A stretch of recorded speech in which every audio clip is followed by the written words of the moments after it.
It's quite rare that when you read the first page of a book, you think, this is going to be a really important book for me. But that's exactly how I felt when I started reading The Four Agreements by Don Miguel Ruiz. As I read the book, I could sense a shift in my relationship with myself towards a more nurturing, compassionate, and loving relationship.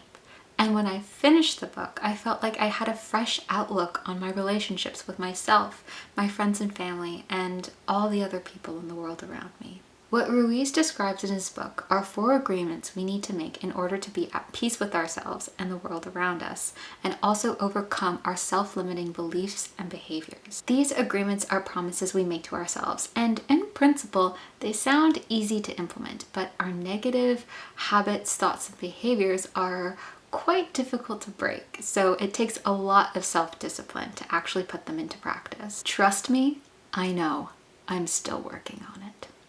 I want to share with you the 4 agreements in this book and what they mean for me, but as with any book, your interpretation of it depends on the circumstances that you're facing in life. So I really encourage you to read the book and find out how these 4 agreements resonate with you. Alright, so the first agreement is to be impeccable with your word. We often don't realize how powerful our words are in shaping our reality. The age-old adage is, think before you speak, and if you don't have anything nice to say, don't say anything at all, ring true here. We have to speak with integrity. When you say something, mean it. That's why it's so important for us to know the actual meaning of the words that we use and not the shallow, contorted meaning that society has given them.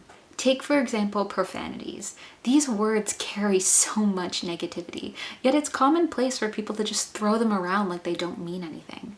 But they do. We have to be careful about the words that we use with ourselves and others because they carry a lot of energy and meaning, both positive and negative, and ultimately affect how we feel. Being impeccable with our word is especially important when it comes to our inner dialogue with ourselves because for some reason, we are our own worst critics. Many of us have cultivated the habit of using negative language to berate ourselves without realizing how unproductive it is. It takes a lot of self-discipline, but I'm trying to replace the harmful words I find I'm using in my head with positive, uplifting, and encouraging ones. I spend a lot of time having conversations with myself in my head, and I'd like to have pleasant conversations. I mean, it's so nice to speak to friends who help inspire you and empower you to be the best you can be, so why not do that for yourself? I love words because I think they have a magical quality to them, and they should not be dark magic.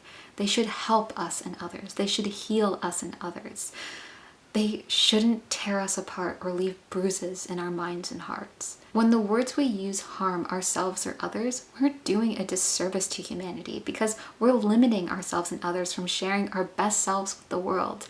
And that is the key to unlocking the human potential that we need to thrive. Alright, so the next agreement is don't take things personally. There are so many times when we take the behavior of another person personally.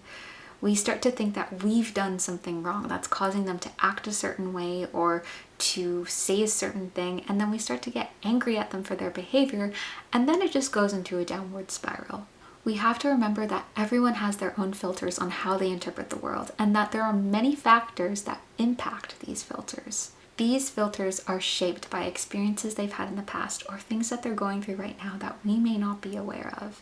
And it's ultimately these experiences that shape their actions and behaviors. When we learn not to take other people's actions and behaviors personally, we don't give away our power to maintain our own peace and integrity. An important lesson I've learned from this agreement is being empathetic towards others. Think about what it's like to be in the other person's position. Think about how they have so many things vying for their attention and they're under all this stress and pressure with things going on in their life. When you have this mindset, when you're thinking about how the other person is treating you, it's much easier not to take their behavior personally. Not taking things personally has been one of the best lessons I've learned because it's helped me come to peace with the fact that I only have control over my own actions, attitudes, and behaviors, and not anyone else's. If I can say that I am proud in how I treated another person despite their actions and behaviors, then that's what's most important. All I can do is move forward and continue being a good person who shows other people kindness. Everyone needs kindness, especially often more than they deserve. All right, so the next agreement is don't make assumptions. How many of you always get caught up in your own head because you're worried about what other people are thinking or feeling?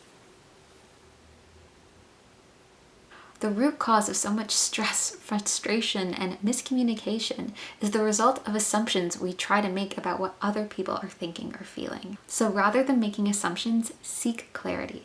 Ask questions. When you ask questions of another person to understand what's going on with them, you'll ease your worries and stop yourself from wallowing in the unknown. One limitation with this agreement is just because you ask another person to share with you what they're thinking or feeling, it doesn't mean they're going to give you a full and honest answer. If you ask a question that comes close to overstepping a boundary, you need to respect that and, going back to the second agreement, not take it personally. However, more often than not, just asking a question to seek clarity and address an elephant in the room will save you from suffering a lot of anxiety and frustration. Just remember that it doesn't hurt to ask, but when you do so, ask in a respectful and compassionate way.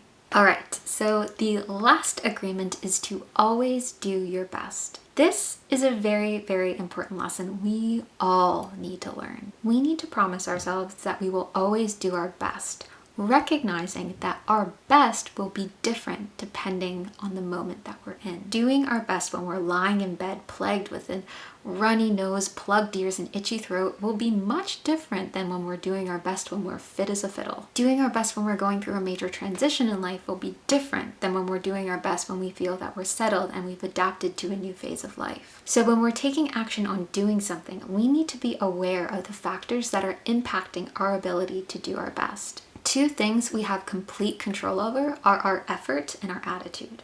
So if we face a situation and we face it with a positive and empowering attitude and put in our best effort despite the circumstances, then we can wholeheartedly say that we did our best and we can be happy with ourselves. So those are the 4 agreements. Be impeccable with your word, don't take things personally, don't make assumptions, and always do your best. Granted, there are limitations to each agreement, and I really hope you read the book and think about what those limitations are in your mind. But I think at the core of each agreement is a lesson that can help us become more at peace with ourselves and the world around us. Thank you for watching this video, and until next time, I wish you joy and jubi.